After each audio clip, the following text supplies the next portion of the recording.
entry number 0.06 in our series for the Portable Jung by Joseph Campbell. We're reading through the editor's introduction.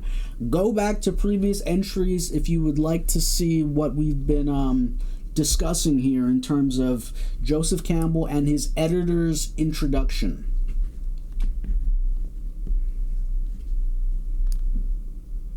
The next traumatic event occurred in 1910. In 1910, the year of the Second Congress of the Association of Psychoanalysis, where Freud proposed and even insisted against organized opposition that Jung should be appointed permanent president.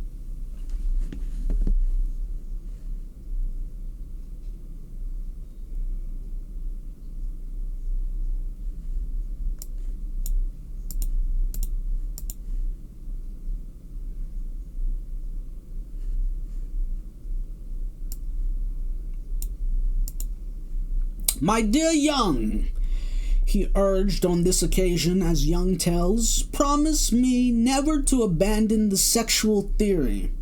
That is the most essential thing of all. You see, we must make a dogma of it, an unshakable bulwark." He said this with great emotion in the tone, states Jung, of a father saying, "And promise me this one thing, my dear son, that you will go to church every Sunday." In some astonishment, Jung asked him, "A bulwark against what?" To which he replied, "Against the black tide of mud." And here he hesitated for a moment and then added, "of occultism." First of all, comments Jung on this episode, it was the words bulwark and dogma that alarmed me. For a dogma that is, to say, an undisputable confession of faith is set up only when the aim is to suppress doubts once and for all.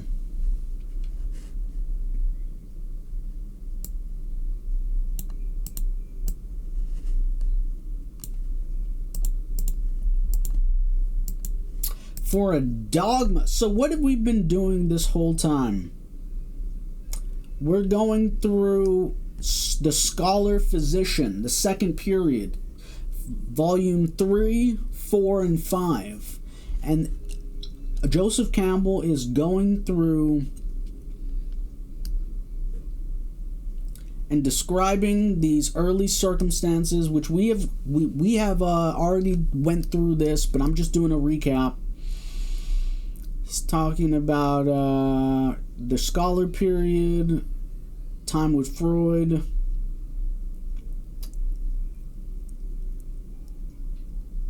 understanding where their relationship budded and where it deteriorated.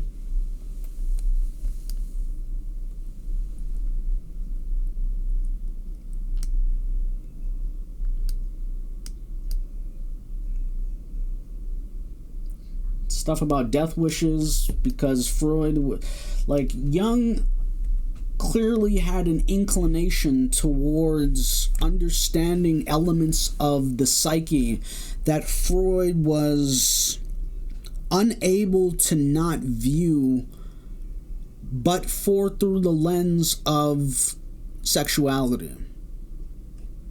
And Jung talks about this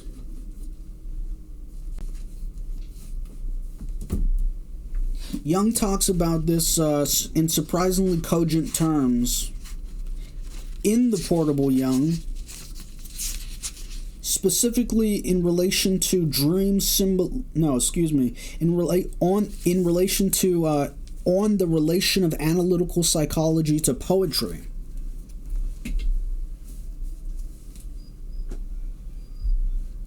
So we're getting an insight into Jung's state of mind, his psychology, his history, and what led him to, so that you can have little tidbits of understanding of what happened during specific instances. And this Freud-Jung split that's still playing out in terms of our current modern zeitgeist. Jung lost the war, sadly.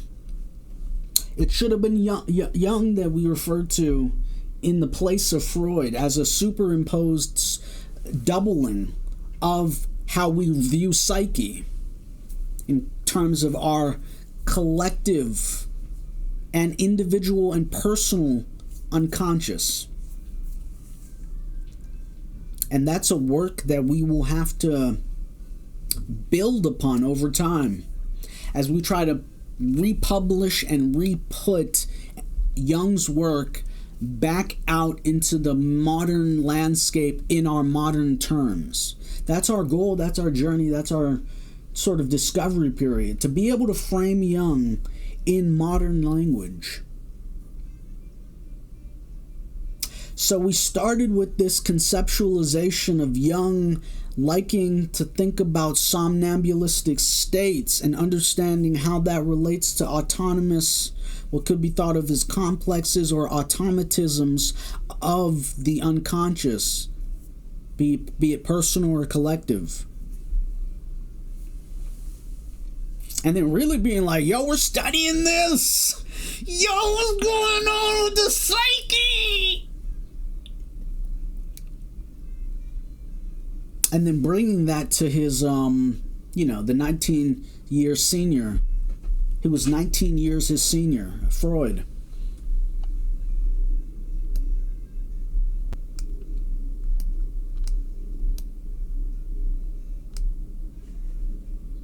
And he was like super dismissive over the idea of precognition and parapsychology, which you can give the benefit of the doubt during that era.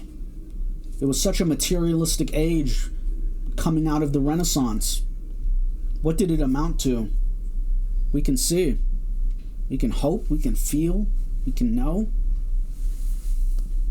And then this continues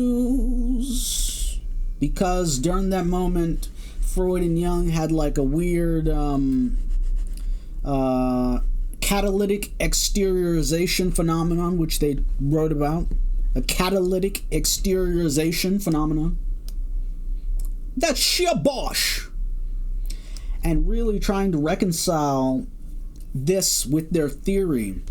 The relative baseline, just what are we talking about when we talk about these distinctions between analytical psychology and psychoanalysis.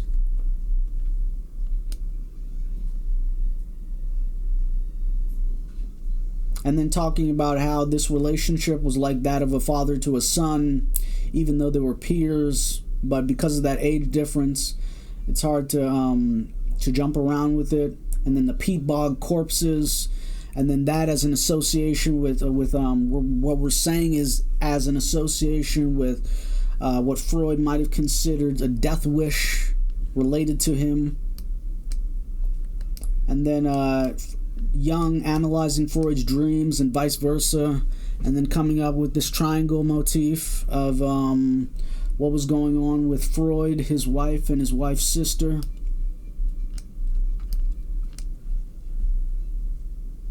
Not to say anything of infidelity, because we know of Jung and his quote-unquote infidelity by standard of common practice in terms of what it means to uphold versus what it means to break a marriage bond. And so after this, that peat bog incident, Freud proposed that Jung should be appointed permanent president. And then they were saying, hey guys, okay, you should do this, you got this. But promise me never to abandon the sexual theory. You must make a dogma of it, an unshakable bulwark. And then based on the editor's introduction, Jung was saying like, dang, and that was like a dad being like, yo, promise me, son, that you'll go to church every Sunday. Ooh-wee. And he was trying to figure out like, damn, a bulwark against what? Against the black tide of mud. Of occultism. And then I was like, ooh. I don't know why, but I guess, yeah. Like, what? What do you mean? Is that not a part of the psyche? What is the psychological significance of that body of work, and why is it just a black tide of mud? We're getting at an important distinction in terms of how people view the psyche itself, how people view an unconscious, how people view a superconscious, an ego, a personal unconscious, a collective unconscious, the structure of the psyche itself. What is contained within our unconscious? Is it just the sexual theory?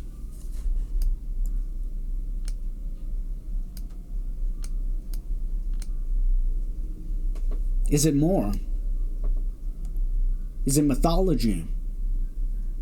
Is it telling a story of how we emerged through the muck to become what we are in a present moment?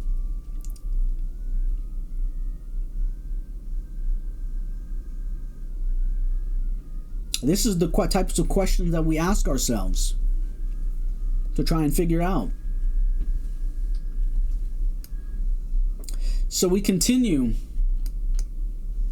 First of all, comments Jung on this episode, it was the words bulwark and dogma that alarmed me. For a dogma, that is to say, an undisputable confession of faith, is set up only when the aim is to suppress doubts once and for all. But that no longer has anything to do with scientific judgment, only with a personal power drive. This was the thing that struck at the heart of our friendship. I knew that I would never be able to accept such an attitude.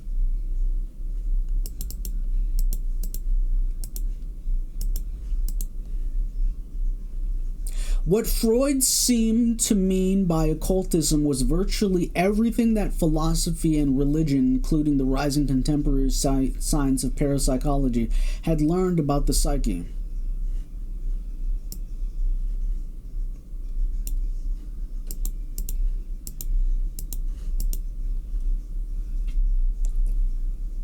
No, for real. No, that's dead-ass serious. What Freud seemed to mean by occultism was virtually everything that philosophy and religion, including the rising contemporary science of parapsychology, had learned about the psyche.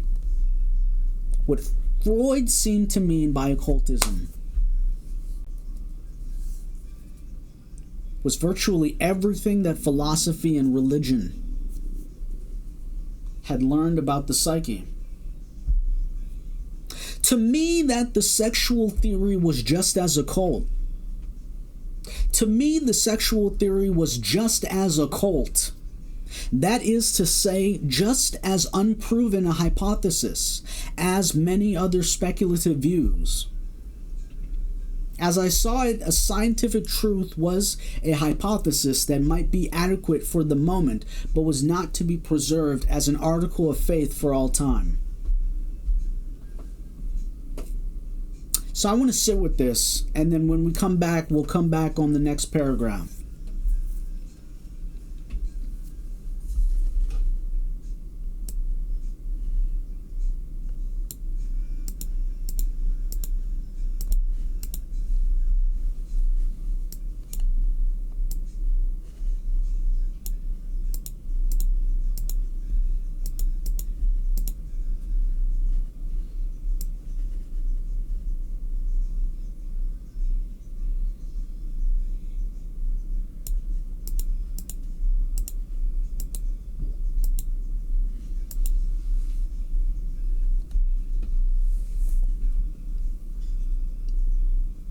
A scientific truth was a hypothesis that might be adequate for the moment, but was not to be preserved as an article of faith for all time.